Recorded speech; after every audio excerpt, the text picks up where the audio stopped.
داستان ایمان فروشوں کی جلد اول قسط 4 حصہ 6 ساتویں لڑکی جب سلطان کو قتل کرنے آئی۔ صلیبی کمانڈر نے اپنی پارٹی کو ایک نشیب میں بٹھا لیا اور 2 آدمیوں سے کہا جا کر دیکھیں قافلے میں کتنے اونٹ، کتنے گھوڑے، کتنے مسلح آدمی اور خطرات کیا کیا ہیں۔ پھر وہ رات کو حملہ کرنے کی سکیم بنانے لگا۔ ان کے پاس ہتھیاروں کی کمی نہیں تھی، جذبے کی بھی کمی نہیں تھی، ہر ایک آدمی جان پر کھیلنے کو تیار تھا۔ رات انہوں نے واپس آ کر بتایا قافلے کے ساتھ 10 مسلح سوار ہیں جو ایک ہی جگہ سو رہے ہیں، گھوڑے الگ الگ بندھے ہوئے ہیں، شتربان ٹولیوں میں بٹ کر سوئے ہوئے ہیں، سامان میں زیادہ تر گوریاں ہیں، شتربانوں کے پاس کوئی ہتھیار نہیں۔ یہ بہت مفید معلومات تھی، کام مشکل نہیں تھا۔ قافلے والے بے فکری سے گہری نیند سوئے ہوئے تھے۔ 10 عسکریوں کی آنکھ بھی نہ کھلی کہ تلواروں اور خنجروں نے انہیں کاٹ کر رکھ دیا۔ صلیبی چھاپہ ماروں نے یہ کام اتنی خاموشی اور آسانی سے کر لیا کہ بیشتر شتربانوں کی آنکھ ہی نہ کھلی، اور جن کی کھلی وہ سمجھ ہی نہ پائے یہ ہو کیا رہا ہے۔ جس کے منہ سے آواز نکلی وہ اس کی زندگی کی آخری آواز ثابت ہوئی۔ چھاپہ ماروں نے شتربانوں کو ہراساں کرنے کے لیے چیخنا شروع کر دیا۔ سوئے ہوئے شتربان ہڑبڑا کر اٹھے، اونٹ بھی پدک کر اٹھنے لگے۔ صلیبیوں نے شتربانوں کا قتل عام شروع کر دیا، بہت تھوڑے بھاگ سکے۔ صلیبی کمانڈر نے چلا کر کہا یہ مسلمانوں کا راشن ہے، تباہ کر دو، اونٹوں کو بھی ہلاک کر دو۔ انہوں نے اونٹوں کے پیٹوں میں تلواریں گھونپنی شروع کر دی۔ اونٹوں کے واویلے سے رات کانپنے لگی۔ کمانڈر نے گھوڑے دیکھے، 12 تھے، 10 سواروں کے لیے 2 فالتو۔ اس نے 9 اونٹ بھی الگ کر لیے۔ سورج طلوع ہوا تو پڑاؤ کا منظر بڑا بھیانک تھا۔ بے شمار لاشیں بکھری پڑی تھیں، بہت سے اونٹ مر چکے تھے، کئی تڑپ رہے تھے، کچھ ادھر ادھر بھاگ رہے تھے۔ آٹا اور کھانے کا دیگر سامان خون میں بکھرا ہوا تھا، گھوڑے غائب اور وہاں کوئی زندہ انسان موجود نہیں تھا۔ چھاپہ مار دور نکل گئے تھے، ان کی سواری کی ضرورت پوری ہو گئی تھی، اب وہ تیز رفتاری سے اپنے شکار کو ڈھونڈ سکتے تھے۔ دوسری طرف شکار دور نہیں تھا، بالیان کا دماغ پہلے ہی موبی کے حسن و جوانی اور شراب نے معروف کر رکھا تھا۔ اب اس کے پاس 7 حسین اور جوان لڑکیاں تھیں، وہ خطروں کو بھول ہی گیا تھا۔ موبی بار بار کہتی اتنا زیادہ کہیں رکنا ٹھیک نہیں، جتنی جلدی ہو سکے سمندر تک پہنچنے کی کوشش کرو، ہمارا تعاقب ہو رہا ہوگا۔ مگر بالیان بے فکر بادشاہوں کی طرح کہکہا لگا کر اس کی بات سنی انسنی کر دیتا تھا۔ لڑکیوں کو جس رات آزاد کرایا گیا تھا اس سے اگلی رات وہ ایک جگہ رکے ہوئے تھے۔ بالیان نے موبی سے کہا کہ ہم 7 مرد ہیں اور تم 7 لڑکیاں۔ میرے ان 6 دوستوں نے میرا ساتھ بڑی جنتداری سے دیا ہے، میں ان کی موجودگی میں تمہارے ساتھ رنگ رلیاں منا رہا تھا، پھر بھی وہ نہیں بولے۔ اب میں انہیں انعام دینا چاہتا ہوں، تم ایک ایک لڑکی میرے ایک ایک دوست کے حوالے کر دو اور انہیں کہو کہ یہ تمہاری وفاداری کا تحفہ ہے۔ موبی نے غصے سے کہا یہ نہیں ہو سکتا، ہم فائشہ نہیں ہیں، میری مجبوری تھی تو میں تمہارے ہاتھ میں کھلونا بنی رہی، یہ لڑکیاں تمہاری خریدی ہوئی لونڈیاں نہیں ہیں۔ بالیان نے کہا میں نے تمہیں کسی وقت بھی شریف لڑکی نہیں سمجھا، تم سب ہمارے لیے اپنے جسموں کا تحفہ لائی ہو۔ یہ لڑکیاں معلوم نہیں کتنے مردوں کے ساتھ کھیل چکی ہیں، ان میں ایک بھی مریم نہیں۔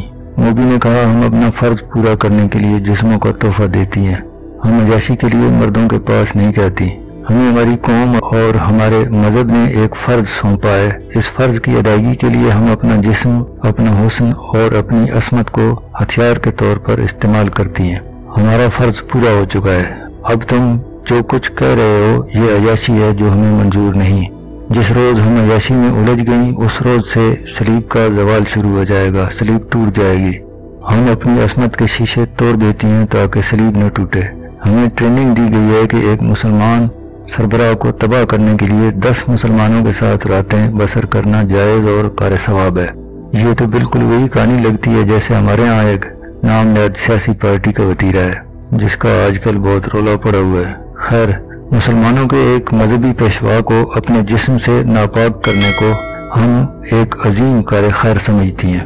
اس کا مطلب ہوا کہ تم صلیب کی بقا کے لیے مجھے استعمال کر رہی ہو۔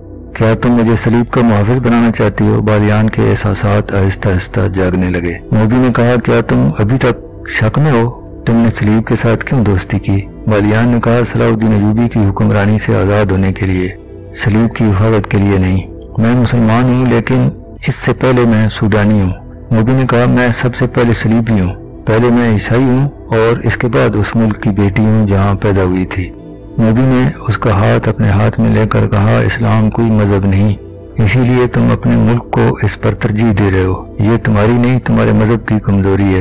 تم میرے ساتھ سمندر پار چلو تو میں تمہیں اپنا مذہب دکھاؤں گی، تم اپنے مذہب کو بھول جاؤ گے۔ میں اس مذہب پر لعنت بھیجتا ہوں جو اپنی بیٹیوں کو غیر مردوں کے ساتھ راتیں بسر کرنے اور شراب پینے کو کار ثواب سمجھتا ہے۔ موبی کی باتوں سے بالیان کا مسلمانی والا دماغ اچانک جاگ گیا۔ تم نے اپنی عصمت مجھ سے نہیں لٹائی بلکہ میری عصمت لوٹی ہے، میں نے تمہیں نہیں بلکہ تم نے مجھے کھلونا بنائے رکھا۔ موبی نے کہا، ایک مسلمان کا ایمان خریدنے کے لیے عصمت کوئی زیادہ قیمت نہیں رکھتی۔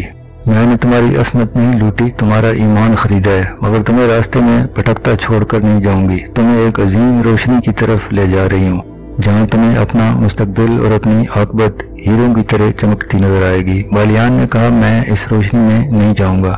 موبی نے کہا، دیکھو بالیان، جنگجو مرد وعدے اور سودے سے نہیں پھرا کرتے، تم میرا سودا قبول کر چکے ہو، میں نے تمہارا ایمان خرید کر شراب میں ڈبو دیا ہے اور تمہیں منہ مانگی قیمت دی ہے۔ اتنے دنوں سے میں تمہاری لونڈی اور بے نکاحی بیوی بنی ہوئی ہوں، اس سودے سے نہ پھرو، ایک کمزور لڑکی کو دھوکہ نہ دو۔ بالیان نے کہا، اب تم نے مجھے وہ عظیم روشنی یہیں دکھا دی ہے جو تم مجھے سمندر پار لے جا کر دکھانا چاہتی ہو، مجھے اپنا مستقبل اور اپنی عاقبت ہیروں کی طرح چمکتی نظر آنے لگی ہے۔ موبی نے کچھ کہنے کی کوشش کی تو بالیان نے گرج کر کہا، خاموش رہو لڑکی، صلاح الدین ایوبی میرا دشمن ہو سکتا ہے لیکن میں اس رسول صلی اللہ علیہ وسلم کا دشمن نہیں ہو سکتا جس کا صلاح الدین ایوبی بھی نام لیوا ہے۔ میں اس رسول کے نام پر مصر اور سوڈان قربان کر سکتا ہوں، اس کے عظیم اور مقدس نام پر میں صلاح الدین ایوبی کے آگے ہتھیار ڈال سکتا ہوں۔ موبی نے کہا، میں تمہیں کئی بار کہہ چکی، شراب کم پیا کرو، ایک شراب اور دوسرے رات بھر جاگنا اور میرے جسم کے ساتھ کھیلتے رہنا، دیکھو تمہارا دماغ بالکل بیکار ہو گیا ہے، تم یہ بھی بھول گئے ہو کہ میں تمہاری بیوی ہوں۔ بالیان نے کہا، میں کسی فاحشہ سلیبی کا خاوند نہیں ہو سکتا۔ اس نے شراب کی بوتل اٹھا کر پرے پھینک دی اور اٹھ کھڑا ہوا، اپنے دوستوں کو آواز دی، وہ دوڑتے آئے، ان سے کہا، موبی سمیت یہ تمام لڑکیاں تمہاری قیدی ہیں، انہیں واپس قاہرہ لے چلو۔ ایک نے حیران ہو کر کہا، قاہرہ؟ آپ قاہرہ جانا چاہتے ہیں؟ بالیان نے کہا، ہاں قاہرہ۔ حیران ہونے کی ضرورت نہیں، اس ریگزار میں کب تک بھٹکتے رہو گے، کہاں جاؤ گے؟ چلو گھوڑوں پر زینے کسو اور ہر لڑکی کو ایک ایک گھوڑے کی پیٹھ پر باندھ کر لے چلو۔ صحرا میں اونٹ کا سفر بے آواز پا ہوتا ہے، گھوڑوں کے ٹاپوں کی ہلکی ہلکی آوازیں سنائی دیتی ہیں، لیکن اونٹ کے پاؤں خدا نے ایسے بنائے ہیں کہ ہلکی سی آواز بھی پیدا نہیں ہوتی۔ بالیان جس وقت موبی کے ساتھ باتیں کر رہا تھا اسے محسوس تک نہ ہوا کہ ایک اونٹ ایک چھوٹے سے ریتلے ٹیلے کی اوٹ میں کھڑا ان سب کو دیکھ رہا ہے۔ وہ سلیبی کمانڈو پارٹی کا ایک آدمی تھا۔ اس پارٹی کے کمانڈر نے بالیان کے ڈیرے سے تقریباً نصف میل دور ہی پڑاؤ کر رکھا تھا۔ اس کے وہم و گمان میں بھی نہ تھا کہ اس کا شکار اس سے نصف میل دور ہے۔ اس نے فوجی دانش مندی سے کام لیتے ہوئے رات کو 3 آدمیوں کی ڈیوٹی لگائی تھی کہ اونٹوں پر دور دور تک گھوم کر کوئی خطرہ یا کام کی چیز دیکھائیں۔ تینوں سوار مختلف سمتوں کو چلے گئے تھے۔ یہ سارا علاقہ پڑاؤ کے لیے موزوں تھا، اس لیے ان کے کمانڈر نے سوچا یہاں کسی اور نے بھی ڈیرے ڈال رکھے ہوں گے۔ ایک شتر سوار کو روشنی سی نظر آئی تو وہ اس طرف چل پڑا۔ یہ ایک چھوٹی مشل تھی جو بالیان کے عارضی کیمپ میں چل رہی تھی۔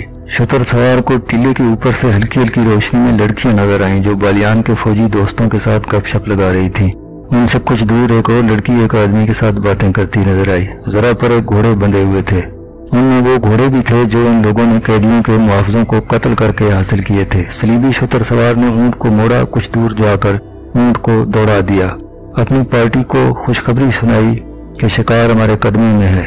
کمانڈر نے لمحہ بھی ضائع نہ کیا، پارٹی کو پیدل چلا دیا۔ گھوڑوں کے قدموں کی آواز سے شکار کے چوکنا ہو جانے کا خطرہ تھا۔ جس وقت یہ پارٹی بالیان کے ڈیرے تک پہنچی، بالیان حکم دے چکا تھا کہ ایک ایک لڑکی گھوڑے کی پیٹھ پر باندھ دو۔